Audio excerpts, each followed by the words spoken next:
happening, gang? It's your boy Retro back again with another reaction video. Yeah. Today we got another huge update that you guys can probably already tell that it is going down. Just by that title alone, you guys are definitely going to want to check this one out. So we now have even more of that corrupt fraudster Attorney General Letitia James's dirty laundry being aired out, with Pam Bondi issuing a reminder that her corruption and her crime will not go unchecked in this one, guys. And I'm excited to get into it. So we're not straight into it. All I ask that you guys please hit that like button, hit that subscribe button.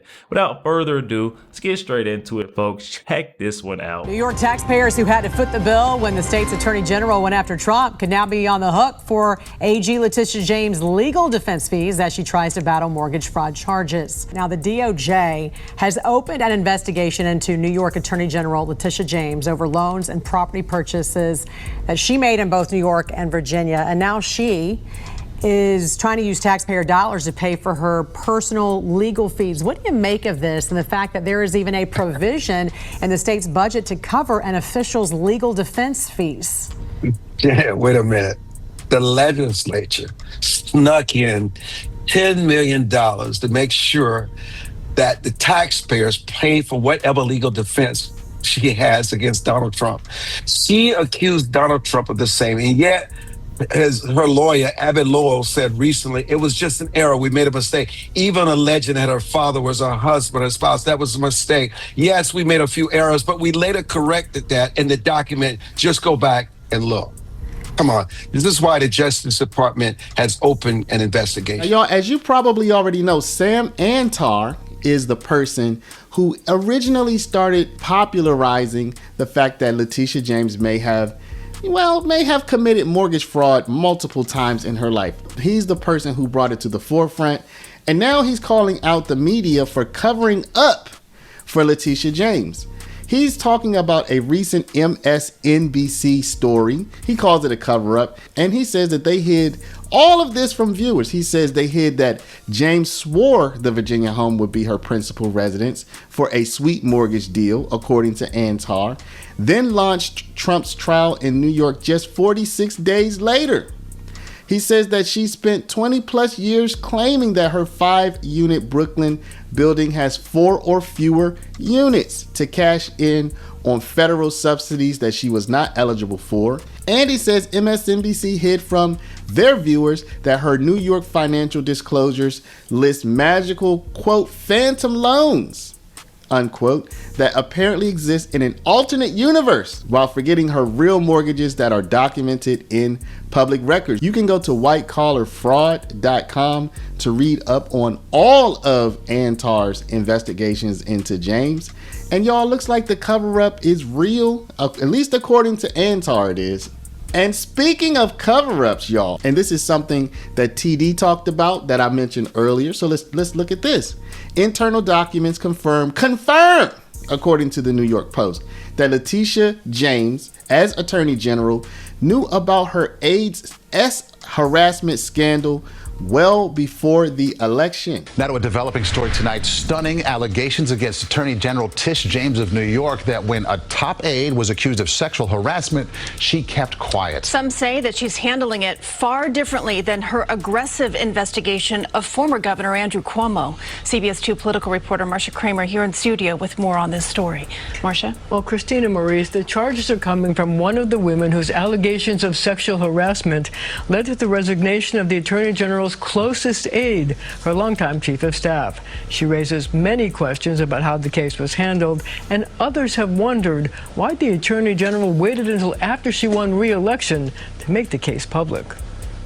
Sophia Quintanar worked for Attorney General Tish James as a deputy press secretary until last year.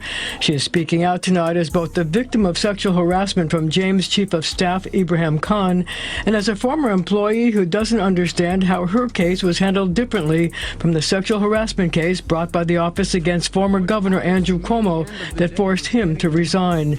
She charges that James took more care to protect Ibrahim Khan than the women who accused him of abuse.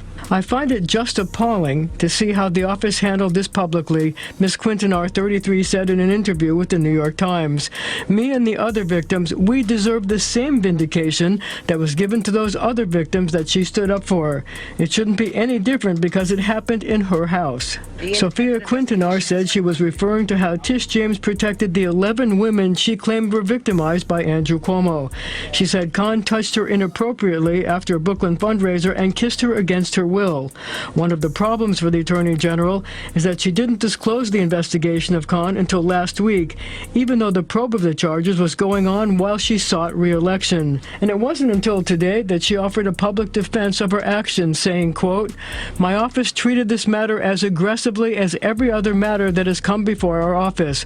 Within 24 hours, our office took disciplinary action and put Ibrahim Khan under restrictions, and within 72 hours, we engaged an outside law firm that began an impartial and exhaustive review of the allegations. But the issue has continued to percolate, and there are demands for an outside probe of the case. Governor Hochul was asked if it was unethical to hide the case until after the election." I'm not going to conjecture on what's on people's minds and what their motivations are. I'm simply saying that there's a lot of the situation is not very clear. Well, it is unclear at this point if an outside probe will take place.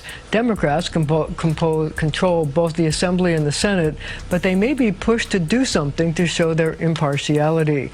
But I can tell you the demands for a probe are also coming from friends of the former governor who feel he wasn't treated fairly. So she knew that her aide had a S harassment scandal before the election. Let's take a look. Y'all, who can we believe in nowadays? Who can we trust? Who can we believe in? Who can we trust? Let's look at it, y'all. Internal documents released by attorney Letitia James's office Monday night confirmed she knew about the S harassment allegations lobbed against a longtime top aide for more than a month before Election Day, but chose to keep it under lock and key before voters went to the polls. James and her office first learned that Chief of Staff Ibrahim Khan, 38, was facing S harassment complaints from 2 women on October 2nd, long before New York's November 8 election date, according to the documents that provided a damning timeline. The day after the Attorney General office ordered Khan to switch to remote work and to stop communicating with coworkers and others close to James, according to the email provided by James's deputy General Counsel Serena Longley. So y'all, do y'all see how this? Y'all see, right? Y'all see. Do you see how people get on their podium, on their high horse, and speak down to others and talk about corruption and talk about this and talk about that while they're doing the same type of thing in their own life? That's why y'all won't see me on my high horse, people. You won't see me on my high horse. Yo, there we have it. Oh my goodness. And I told you guys, and I keep reminding you that we've opened up that Pandora's box of that corrupt, scandalous Letitia James's wrongdoings. And I'm telling you, it's not going to stop. It's just going to keep flowing out more and more as the days goes on. It's just the tip of the iceberg when it comes to Letitia James, the things, her corruption.